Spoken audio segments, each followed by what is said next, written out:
నమస్కారం. సిక్కోల హృదయ స్పందన న్యూస్కి స్వాగతం. నేను మీ సంతోష్. ముందుగా ఈనాటి వార్తల్లోని వివరాలు ఇలా ఉన్నాయి. తాను కేంద్ర మంత్రిగా ప్రమాణ స్వీకారం చేసి నేటికి 2 ఏళ్లు పూర్తవుతున్న నేపథ్యంలో జెండా మోసి విజయంలో కీలక భూమిక పోషించిన కూటమిలోని ప్రతి కార్యకర్తకు కేంద్ర పౌర విమానయాన శాఖ మంత్రి కింజరాపు రామ్మోహన్ నాయుడు ధన్యవాదాలు తెలిపారు. మంగళవారం జిల్లాలోని పొందూరు మండలం రాపాక గ్రామంలో పలు శంకుస్థాపనలు ప్రారంభోత్సవాలలో రాష్ట్ర మంత్రి కొండపల్లి శ్రీనివాస్, స్థానిక ఎమ్మెల్యే పీసీ చైర్మన్ కోన రవికుమార్తో కలిసి రామ్మోహన్ నాయుడు పాల్గొన్నారు.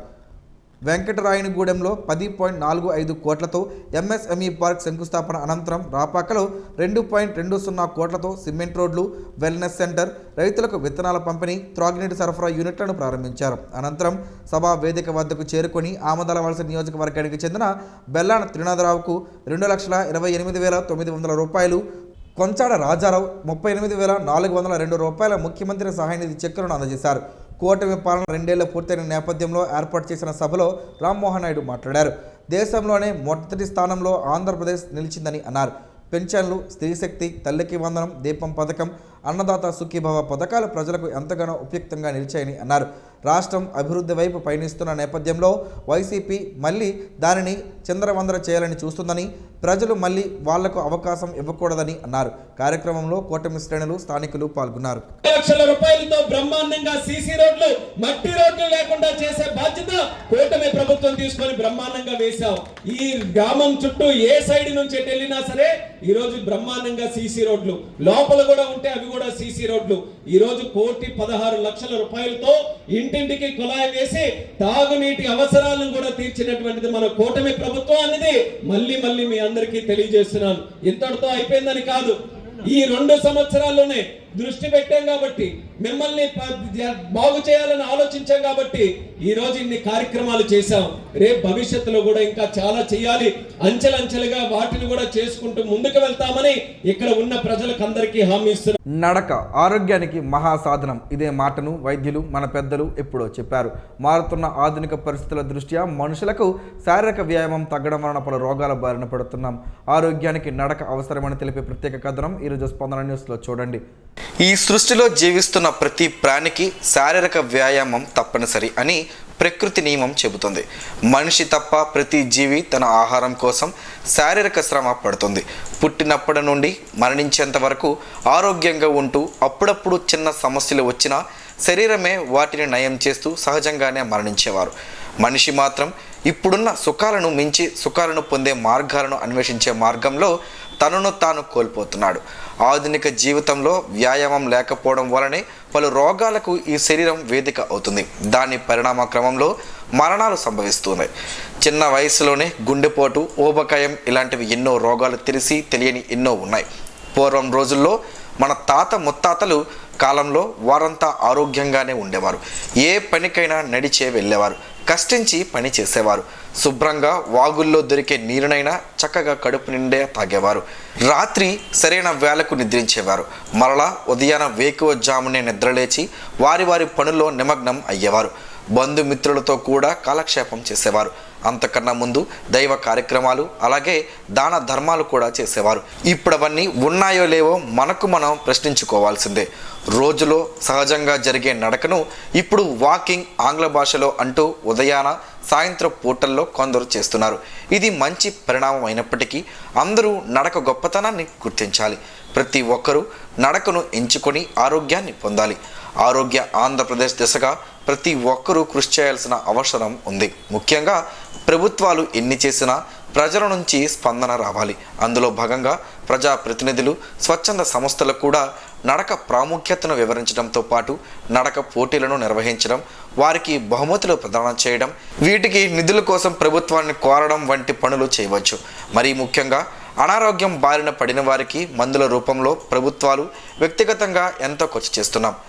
అలాంటి ఖర్చులను నివారించేందుకు ముందుగా ఆరోగ్యాన్ని కాపాడుకోవడంతో నిధులు కొంతమేర తగ్గుతాయి. ఇలాంటి నిర్ణయాన్ని ఆంధ్రప్రదేశ్ ప్రభుత్వం ఇటీవల తీసుకున్నట్లు సంబంధిత శాఖ అధికారులు వెల్లడించారు.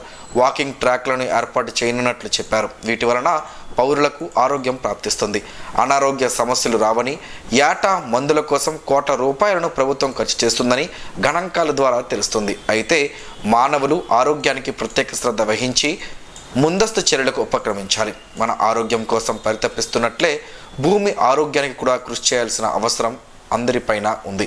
పాలిథిన్, సింగిల్ యూజ్ ప్లాస్టిక్ను వాడకుండా ఎవరికి వారే నిషేధించుకోవడంతో పాటు మొక్కలను విరివిగా పెంచుతూ వాటిని సంరక్షించుకోవడం చేస్తే మరో 5 ఏళ్లలో అద్భుతమైన ఆంధ్రప్రదేశ్గా మనం చూడవచ్చు. విశాఖ స్టీల్ ప్లాంట్లో జరిగిన ఘోర ప్రమాదంపై కేంద్ర పౌర విమానయాన శాఖ మంత్రి కింజరాపు రామ్మోహన్ నాయుడు దిగ్భ్రాంతి వ్యక్తం చేశారు.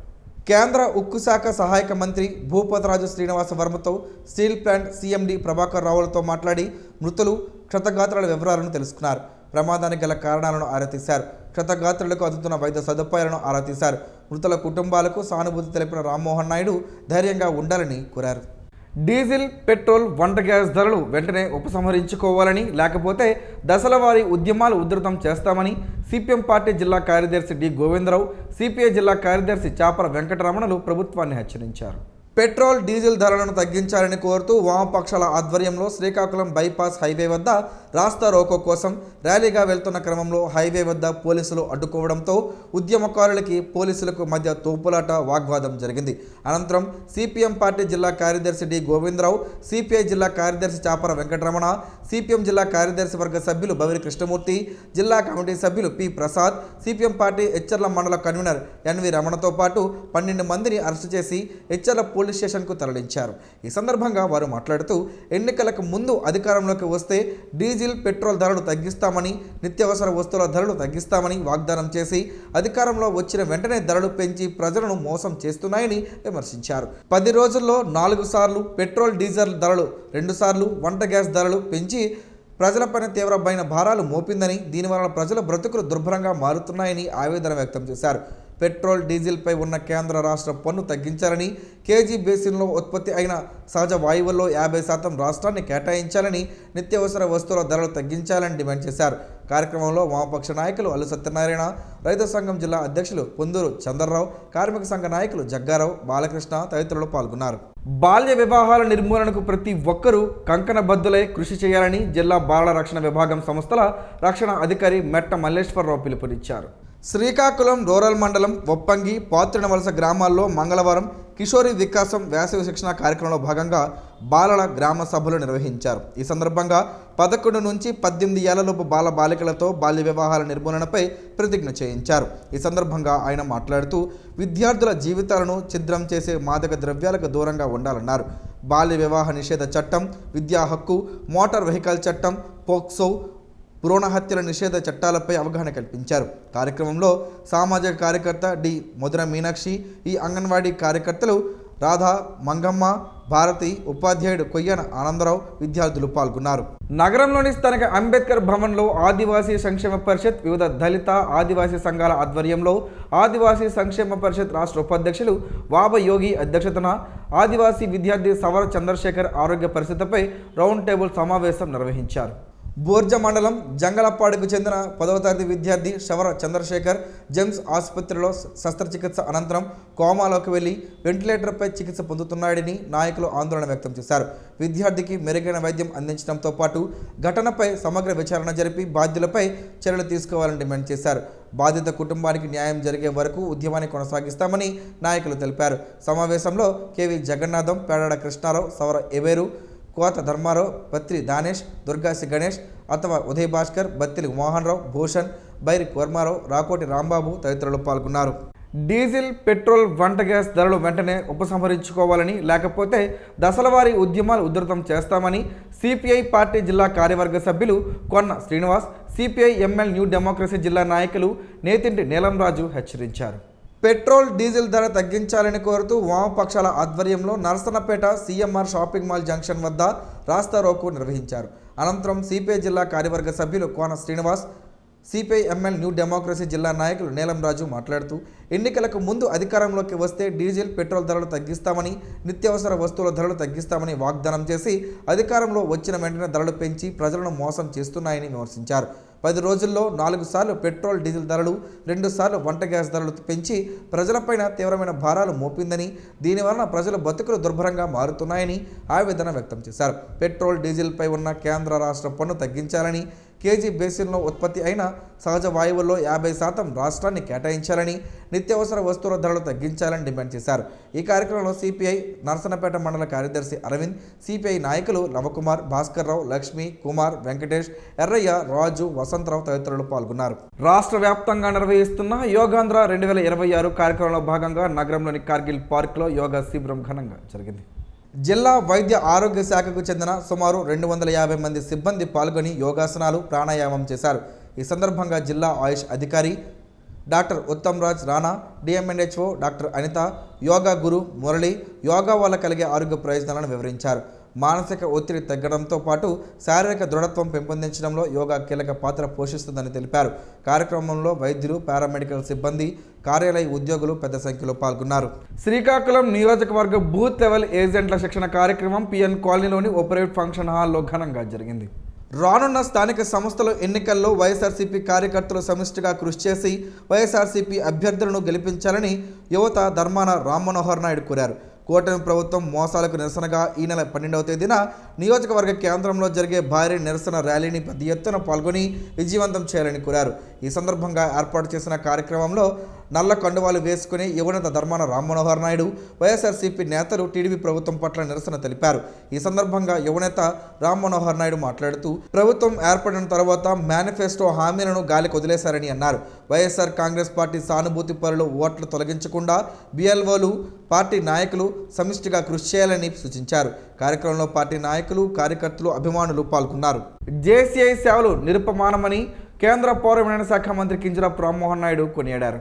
జూన్ 21వ తేదీన వైజాగ్లో జరగనున్న మిట్కాన్ కార్యక్రమానికి జేసీఐ శ్రీకాకుళం వ్యవస్థాపకులు డాక్టర్ జాం భీమశంకర్, ప్రస్తుతం శ్రీకాకుళం మెయిన్ అధ్యక్షురాలు జేఎఫ్ఐ తమ్మినేని ఉషారాణి, రీజియన్ ఏ జోన్ వైస్ ప్రెసిడెంట్ జేసీహెచ్జిఎఫ్ ఈ ఈశ్వర్రావు, మిట్కాన్ హోస్ట్ బృందం కేంద్ర మంత్రిని మర్యాదపూర్వకంగా కలిసి ఆహ్వాన పత్రికను అందజేశారు. ఈ సందర్భంగా కేంద్ర మంత్రి కింజరాపు రామ్మోహన్ నాయుడు మాట్లాడుతూ జేసీఐ శ్రీకాకుళం మెయిన్ సేవలు ప్రశంసనీయమని, యువతకు మార్గనిర్దేశమిస్తూ చేస్తూ మంచి కార్యక్రమాలు చేస్తున్నట్లు చెప్పారు.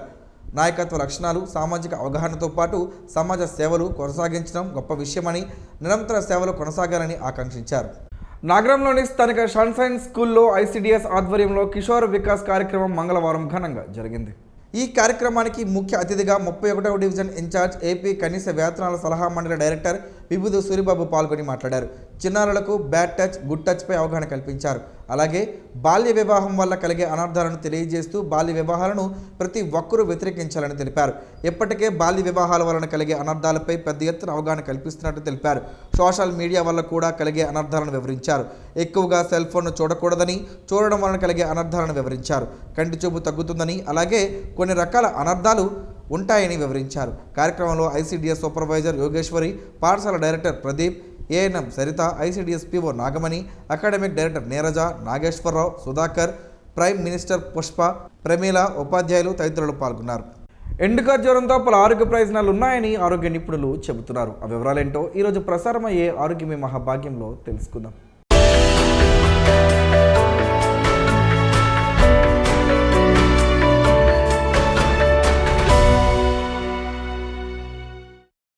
ఈ ఎండకు ఎన్ని నీళ్లు తాగినా చెమట రూపంలో ఎన్నో లవణాలు బయటకు పోయి నీరసం వస్తుంది. అదే రోజుకు 4-5 ఎండు ఖర్జూరాలు తింటే పోయిన లవణాలు తిరిగి వస్తాయి. దీనిలో చాలా పోషకాలు ఉన్నాయి. ఖర్జూరంలో వివిధ ఆరోగ్య ప్రయోజనాలు ఉన్నాయి. వాటిని తెలుసుకుందాం. కొలెస్ట్రాల్ను తగ్గించి బరువును నియంత్రించడంలో సహాయపడతాయని ఆరోగ్య నిపుణులు చెబుతున్నారు. యాంటీ ఆక్సిడెంట్లు అధికంగా ఉండడంతో ఇవి రక్త కణాలను ఫ్రీ రాడికల్స్ నుంచి రక్షిస్తాయి. గుండె ఆరోగ్యానికి చాలా మేలు చేస్తుంది. ఇది కంటి సంబంధ రుగ్మతల ప్రమాదాన్ని కూడా తగ్గిస్తుంది. ఖర్జూరంలో ఫ్లావనాయిడ్స్ ఉన్నాయి. ఇది మధుమేహం, అల్జీమర్స్ వ్యాధి అడుగు కొన్ని రకాల క్యాన్సర్ ప్రమాదాన్ని తగ్గిస్తాయని ఆరోగ్య నిపుణులు చెబుతున్నారు. ఖర్జూరంలో రాగి, సెలీనియం, మెగ్నీషియం పుష్కలంగా ఉంటాయి. ఇవి ఎముకలను ఆరోగ్యంగా ఉంచుతాయి. ఎముక సంబంధిత రుగ్మతలను నివారిస్తుంది. ఖర్జూరంలో ఉన్న విటమిన్ కే సమృద్ధిగా ఉంటుంది. ఇది రక్తం గడ్డ కట్టడాన్ని నియంత్రించడంలో సహాయపడుతుంది. ఖర్జూరంలో కోలిన్, విటమిన్ బి ఉన్నాయి. ఇవి గ్రహణ శక్తి, జ్ఞాపశక్తిని మెరుగుపరుస్తుంది. ముఖ్యంగా అల్జీమర్స్ వ్యాధి ఉన్నవారు వీటిని తింటే మంచి ఫలితం ఉంటుంది. సహజ ఫైబర్ అధికంగా ఉండి ప్రేగు కదలికలను క్రమబద్ధీకరించడానికి, మీ మొత్తం జీర్ణ ఆరోగ్యాన్ని మెరుగుపరచడంలో సహాయపడుతుంది.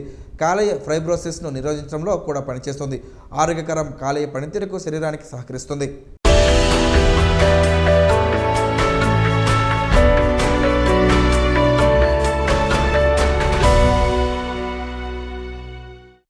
ఈరోజు వార్తల్లో ఒక మంచి మాటను విందాం, ఆచరిద్దాం. సమాజ శ్రేయస్సును కాంక్షించే మహనీయుల మాటల్లోంచి ఈరోజు. జీవనం గమనం గమ్యం. ఋషి చింతన.